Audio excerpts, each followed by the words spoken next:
Olá, boa noite. Boa noite. A Comissão Mista de Orçamento do Congresso Nacional aprovou hoje o parecer preliminar do deputado Hugo Leal, prevendo 16 bilhões para as emendas de relator. O novo relatório preliminar do orçamento do ano que vem foi apresentado nesta segunda-feira pelo relator deputado Hugo Leal, do PSD do Rio de Janeiro. O texto prevê os limites de gasto do governo federal em todas as áreas. O piso constitucional da saúde em 2022 é de 134 bilhões e 200 milhões. O montante correspondente ao piso de 2021, no valor de 123 bilhões e 800 milhões, corrigido em 8,35, variação do IPCA entre julho de 2020 a junho de 2021. A esse valor devem ser acrescidos 950 milhões, oriundo das receitas decorrentes de royalties e participação especial pela exploração de petróleo e gás natural aplicadas na saúde por força da Lei 2.858 de 2013. Apenas para o combate à pandemia, o projeto prevê 7,1 bilhões de reais. O texto estima ainda 111 bilhões de reais para a educação, incluindo as despesas do Fundeb, Fundo de Manutenção e Desenvolvimento da Educação Básica e Valorização dos Profissionais da Educação, no valor de 30,1 bilhões. O novo relatório acatou o pedido de alguns parlamentares, entre eles o de garantir subsídios para o seguro rural, e rejeitou outros, incluindo o que solicitava valor menor para as emendas de relator.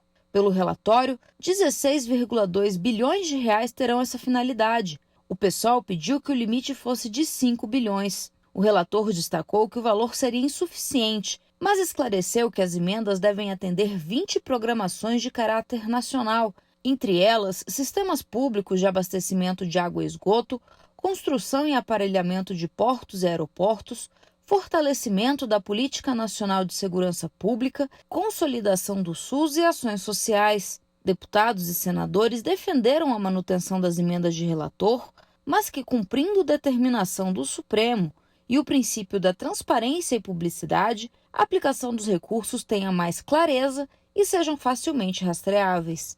Tudo na vida pública tem que ser com transparência total.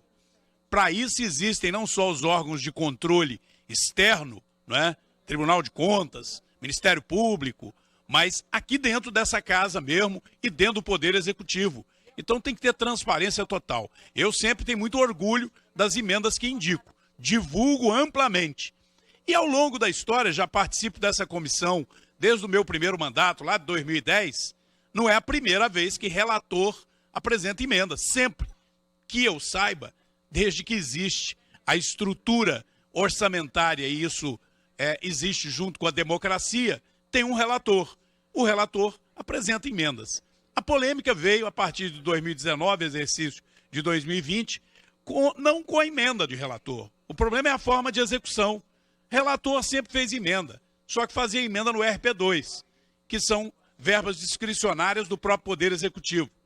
As emendas passaram a ser na rubrica RP9 e na hora da execução o relator continua fazendo a indicação, compartilha isso com as lideranças da casa, com o presidente da Câmara, do Senado, com prefeitos, etc.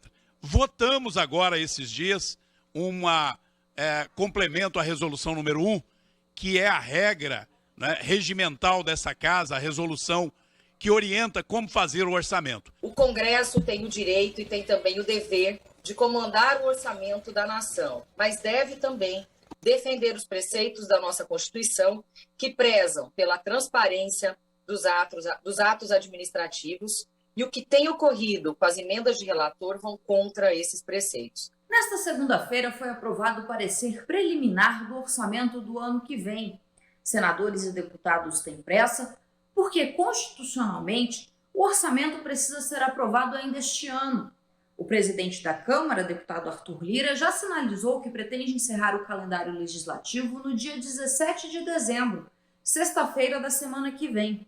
E além do relatório geral, os parlamentares precisam ainda discutir os relatórios setoriais, previstos para serem analisados no dia 13. Os relatórios setoriais são 16 e definem metas e projetos para cada área específica, como infraestrutura, turismo e meio ambiente. Na sessão desta segunda-feira, havia ainda a previsão de votar projetos de lei de relevância nacional e menor polêmica, mas a sessão foi suspensa e essas votações ficaram marcadas para amanhã desta terça-feira.